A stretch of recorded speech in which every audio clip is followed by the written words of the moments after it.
पे। जैसा कि मैं बैक टू बैक में क्वेश्चन करवा रहा हूँ, मैट्रिक का, इंटर का, जो भी एग्जाम के इंटरव्यू से बहुत ही इंपॉर्टेंट है। आप लोग मेरे चैनल पर जरूर सब्सक्राइब कीजिए। अगर आप पढ़े हो तो 10 में से 8 सही करके दिखाओ। अगर आप 10 में से 8 नहीं सही करके दिखा रहे हैं तो फिर आप क्या पढ़े हैं, तो बेकार है तब आपका। तो देखिए, तो मेरा पहला क्वेश्चन है, 2 लगातार विषम संख्याओं का एचसीएफ क्या होगा। 2 लगातार विषम संख्याओं का एचसीएफ क्या होगा। 5 सेकंड का टाइम आपको मिल रहा है। आप 5 सेकंड में कमेंट में आंसर दे सकते हैं। देखिए, इसका आंसर हो जाएगा आपका 2 लगातार विषम संख्या का एचसीएफ आपका हो जाएगा 1।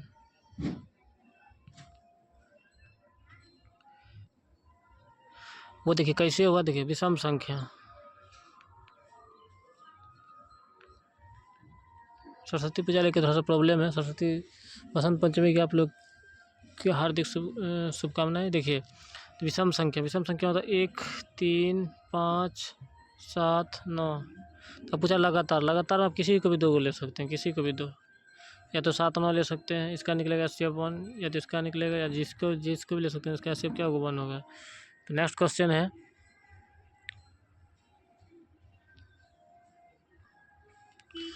इनमें से कौन यौगिक है। तो मतलब यौगिक मतलब वही होता है, इनमें से कौन यौगिक, इनमें से कौन अलग है। तो आप लोग देखिए, आप लोग को 5 सेकंड का समय मिल रहा है।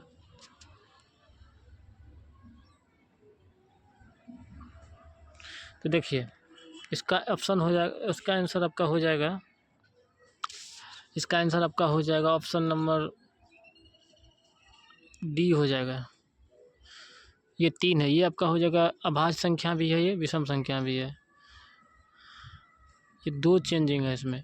6 में क्या है, 6 आपका क्या होगा, सम संख्याओं का। 9 क्या है, विषम संख्या है। 12 क्या है, सम संख्या। तो इसी तरह आपका क्या है, 3 हो जाएगा इसमें। नेक्स्ट क्वेश्चन है, इनमें से कौन सा अभाज्य संख्या है। तो अब देखिए, इनमें से कौन सा अभाज्य संख्या है, तो आप लोग भी दे सकते हैं इसका आंसर। इसका आंसर आपको कमेंट में देना है। इसका आंसर आपका क्या होगा। देखिए, 5 सेकंड का आपको टाइम मिल रहा है। तो देखिए, इनमें से कौन सा अभाज्य संख्या है। तो अभाज्य संख्या इनमें से वही होगा जो कि कोई भी पहाड़ा में नहीं हो। इसका आंसर हो जाएगा 3, ऑप्शन नंबर डी। वो कैसे होगा, तो अभाज्य संख्या आप सीख लीजिए। एग्जाम के जाने से पहले ये क्वेश्चन जरूर करके जाइए। एग्जाम में 100% ये क्वेश्चन आएगा। अभाज्य संख्या देखिए, सबसे छोटी अभाज्य संख्या 2 होता है, 3 होता है, 5 होता है, 11 होता है, 7 भी होता है बीच में। तो उसी तरह से ये आप देखिए 3 होगा इसका ऑप्शन। नेक्स्ट क्वेश्चन है, इनमें से कौन सा अपरिमेय संख्या नहीं है। बहुत लोग यहाँ पर एग्जाम में जाते हैं, कन्फ्यूजन कर देते हैं, फिर अपरिमेय संख्या नहीं पूछा है, आप लोग हाँ में लगा देते हैं वहाँ, इसीलिए आप लोग का गलत हो जाता है। तो देखिए, इनमें से कौन सा नहीं है, तो इसका आपका आंसर हो जाएगा, इसका आंसर आपका हो जाएगा, इनमें से कौन अपरिमेय संख्या नहीं है, मतलब परिमेय पूछा, तो ऑप्शन नंबर ए हो जाएगा। ऑप्शन ए हो जाएगा इसका।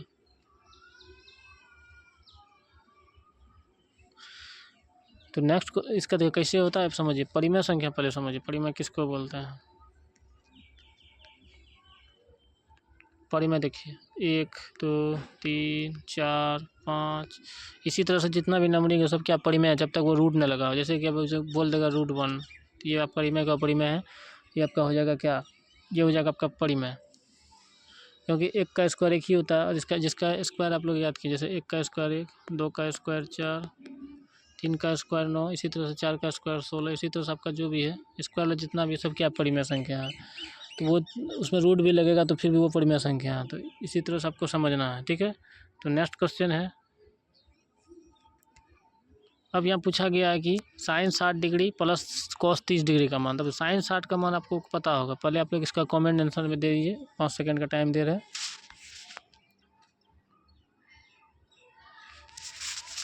देखिए, टाइम खत्म हो गया। तो आप लोग देखिए, sine 60 degree plus cos 30 degree, sine 60 का मान होता है 1 बट इसका हो जाएगा आपका, इसका आपका हो जाएगा,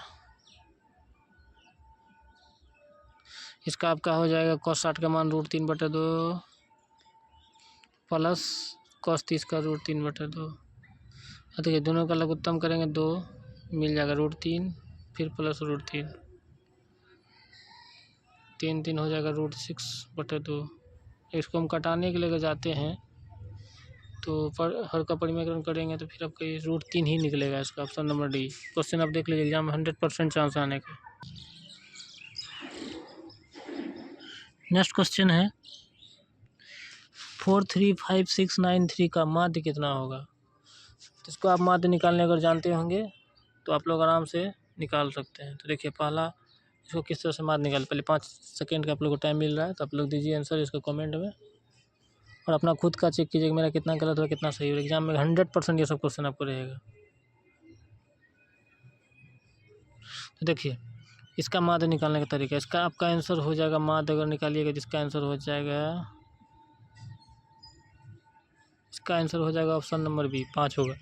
वो कैसे होगा देखिए, 4 + 3 + 5 + 6 + 9 + 3। अब जितना उसको क्या करना है, डिवाइड मतलब भाग देना। तो 9 3 12 6 18 5 23 3 26 4 30 हो गया। टोटल कितना, 1 2 3 4 5 6 हो गया। 6 से भगा देंगे तो कितना निकलेगा, 5।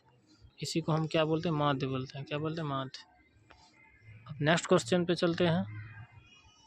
आप लोग मेरे चैनल को सब्सक्राइब भी कीजिए, और अपना नंबर भी देखिए 10 में से कितना 8 होता है कि नहीं होता है। इस आसान सब क्वेश्चन एग्जाम में 100% क्वेश्चन पूछा जाएगा।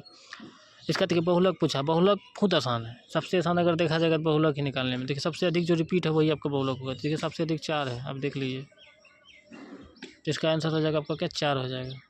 इसको समझाना उचित नहीं बनता, क्योंकि इसमें जो अधिक बार रिपीट है वही होगा। तो नेक्स्ट क्वेश्चन लेके चलते हैं हम। नेक्स्ट क्वेश्चन में से कौन प्रायिकता का मान नहीं हो सकता। प्रायिकता का एक चीज याद रखिए, असंभव का होता है 0, निश्चित का होता है 1, असंभव का 0। तो उसके देखिए इसमें कौन सा मान नहीं हो सकता, तो अधिक से अधिक 1 हो सकता है, उससे ऊपर नहीं हो सकता। तो क्या होगा, 2। अब बोलिएगा कि 0.3 क्यों नहीं होगा, 0.5 क्यों नहीं होगा। 0.3 इसीलिए नहीं होगा, ये 0 और 1 के बीच में है, इसीलिए इसका ऑप्शन नंबर ए हो जाएगा 2, जिसका मान नहीं है, ध्यान रखिएगा। तो नेक्स्ट क्वेश्चन देखते हैं। निम्नलिखित में कौन सा कोटि है, 3 4 में कौन सा कोटि है। 100% ये क्वेश्चन आ जाएगा। आप देख लीजिएगा क्वेश्चन उठा के, तब अब हमको मिलिएगा, आपको अब हमको बोलिएगा कमेंट में, ये 3 4 में कौन सा कोटि है। देखिए 3 4 है, तो इसमें देखिएगा, पहले आप लोग आंसर दे दीजिए, 5 सेकंड का मौका आपको मिल रहा है।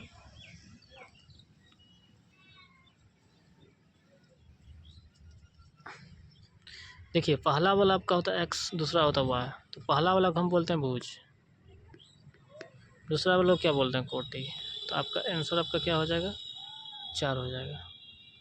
नेक्स्ट क्वेश्चन है, आप लोग अगर मेरे से पढ़ना चाहते हैं तो मैंने 1 फरवरी से न्यू बैच में चालू स्टार्ट करने वाला हूँ, मैट्रिक का, इंटर का, सबका। देखिए -4 और 3 कौन से चतुर्थांश है। देखिए चतुर्थांश का कहानी है plus plus minus plus minus minus plus minus. तो इसमें आपको दिखा दे -4, तो माइनस है और प्लस है, तो ये आपका किस में आ जाएगा, द्वितीय में आ जाएगा। तो याद रखिएगा। तो देखिए आप लोग के कितना सही हुआ, और कमेंट कीजिए, और मेरे चैनल को जरूर सब्सक्राइब कीजिए। डेली मेरा वीडियो आएगा। आप एग्जाम देने से पहले सब क्वेश्चन 100% आप करके जाइए, और देखिएगा एग्जाम में इस तरह से क्वेश्चन रहता है कि नहीं रहता है। ठीक है, मिलते हैं नेक्स्ट वीडियो में, तब तक के लिए बाय।